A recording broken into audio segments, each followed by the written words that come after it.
આજે મહેસાણા શહેરનો 668માં સ્થાપના દિવસ છે. મહેસાણા શહેરની સ્થાપના માનનીય શ્રી મેસાજી ચાવડાએ આજથી 668 વર્ષ પૂર્વે સ્થાપના કરી હતી.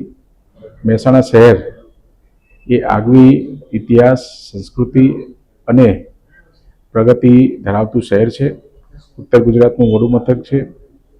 મહેસાણા શહેરની સ્થાપના જ્યારે મેસાજી ચાવડાએ કરી હતી અને એમના જે સ્વપ્ન હતા એ સ્વપ્નને પરિપૂર્ણ કરવા માટે અમારા મહેસાણા શહેરના પ્રત્યેક નાગરિક હર હંમેશા તૈયાર છે. આજે આ સ્થાપના દિવસ નિમિત્તે મહેસાણા શહેરના પ્રત્યેક નાગરિકને હું ખૂબ ખૂબ શુભકામનાઓ આપું છું અને મહેસાણા શહેરનો ઉત્તરોત્તર પ્રગતિ થાય, વિકાસ થાય અને એક આગવું સ્થાન પ્રાપ્ત કરે એવી